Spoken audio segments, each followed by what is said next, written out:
Hello, I'm Sean Crocker. I live in Southeast Gray. Support services. Well, before I came to Southeast Gray, I used to live in a group home, and I completely hated it. So since I came to Southeast Gray, my life has changed. I have my own cat, I have my own jobs, and my pay, I get $12 an hour. So as individuals get to stretch and learn and explore their gifts, and we all know that everybody has gifts, sometimes it's just kind of uncovering those gifts and making sure that people are given the opportunities to nurture those gifts. I'm going to show you my gifts. First is my drum beats.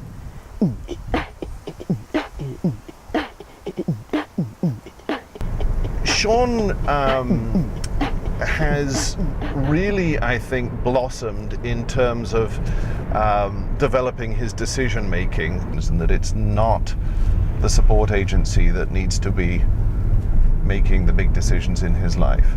And if you have 4 people together, living together or whatever, do all of them require the same amount of support? We would say no. Take each of those people individually and then build the support around them based on their strengths and their gifts and their abilities and their willingness maybe to push the boundaries of independent living. Well, I've been here for 30 years, and the thing that keeps me here is the fact that it is an individualized agency. What we do here is help people make good choices for themselves because it's their lives.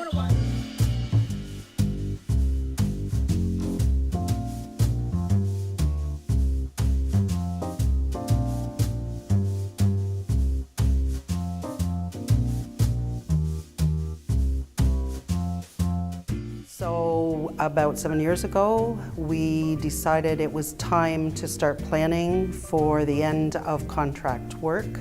We have over 100 people successfully employed in the community earning minimum wage or higher. That's growing every day. I did the test, and then Tara helped me hand out resumes for security jobs, and they hired me so fast, make your head spin.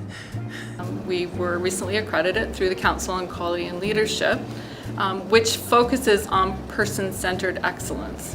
So it's not about programs, it's not about services, it's about how do we help people achieve the life that they want. Community Living, they support me in my goals. They helped me find this job. They've helped me with my education. They've helped me with getting my first aid. They've helped me get my WMIS training. Community Living supports me in everything that I do. We don't go very far because there is nothing but trees, rocks, and water and moose between us and the next town. For the most part, it's the town of Atikokan. We've made significant changes over the last few years. Began probably 4 to 5 years ago. We had one individual we were supporting that presented some challenging behaviors. We were struggling to figure out how to support her. What we learned was we were the problem. It was the way we were doing things. We weren't supporting her the way she needed to be supported. When we started asking her what it was she wanted, things improved greatly. We were not using a very person-centered or person-directed approach at the time. So we began learning about it, and we began seeking out any information we could find.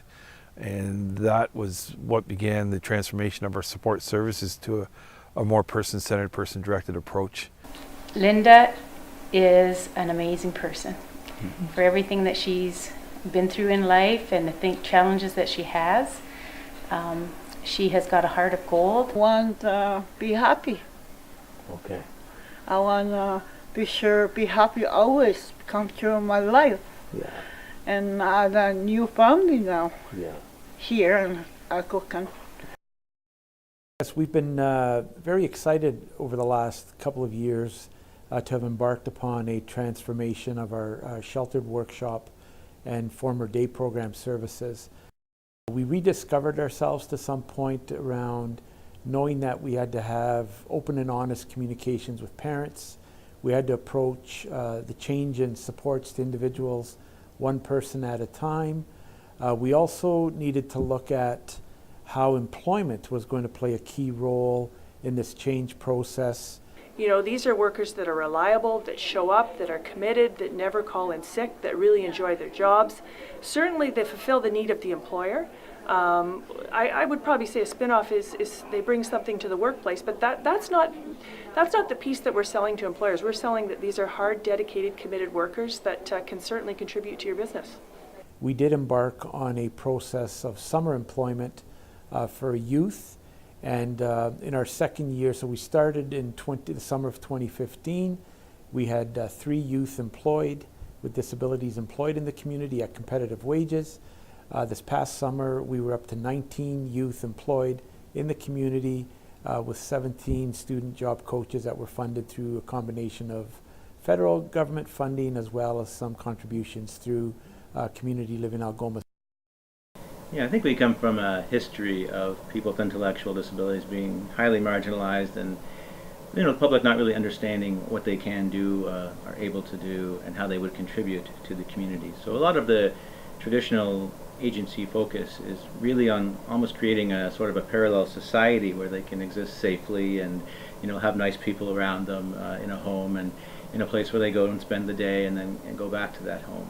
And so that's very, very different activity from, well, the place they should be is with everybody else, and the support they need is to reduce the barriers to make that possible. We're here at Lansdowne Park, home of the Ottawa Red Blacks, 67s, and Ottawa Fury Soccer. And I live in this community, and the wonderful thing that's happened with the transformation of the work of our agency is there are actually 7 people that we support working different jobs here at Lansdowne. When a piece of work like this comes along that is very focused in its mandate in having those support organizations share their information, their processes, their ways of thinking, what they're doing, it helps us with our ultimate goal, and it helps really the people that we support have that better life. Our mission statement of meaningful and satisfying life, we work that material. Jim would bring us back to it constantly. What's meaningful and satisfying for you? And we always started with ourselves. He always made us work on knowing ourselves deeply.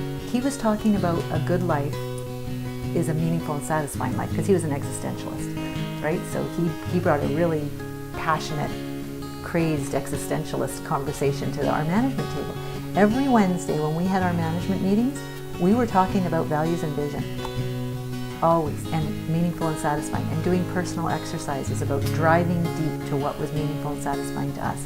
And then he'd say, how do you figure out what's meaningful and satisfying to someone that you're working with? We are offering art events. Sometimes they're large events and sometimes they're sessions that we have around a certain art theme. And we invite community, so the invitation goes out to everyone. People are getting the opportunity to get better networked and enjoy community as well. There's a drum session that's taking place this evening. And there's also something called Performance Explorations happening this evening as well at 7 Generations. And that incorporates elements of both art and improv and music. The idea that relationships build when people come together around something that they care about or that interests them, and that you don't have to kind of be artificial about that. But people look after each other if they're invited to do so. Other people want to do good stuff too, and so by hearing our stories, it in some instances makes them feel that they're not as dumb as they feel on the day because they can't seem to get it right, because we all experience that. And then the other times is like people have done some stuff and they think, God, I never thought about that. And so sometimes that's all it takes. And so you share that and you create that network of support around an idea, which is allowing people to live a good life and a safe life in the community.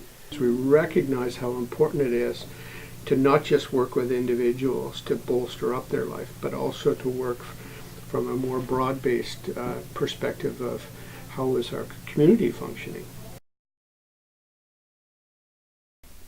The change isn't going to happen if we manage people as a group. That's the system thinking. The change that I've seen happen in people's lives, real change, has happened when we've looked at that person and we've looked at what their gifts are, what their capacities are, what they're curious about, what their passions are, and try with them to build a life for them that's unique to them, and the supports that are unique to them having the life that they want.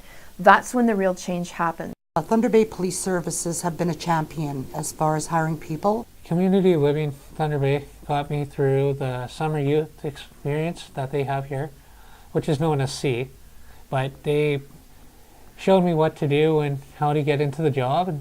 He worked hand in hand with our IT office and also learned how to install computers into our cruisers. So he was a real go-getter. So he was a very good fit for us. The first associate we ever hired through Community Living was Sam, and that was just over 7 years ago. And it was because of the support Community Living provided that allowed it to be successful. And it certainly opened the door for many more associates after Sam.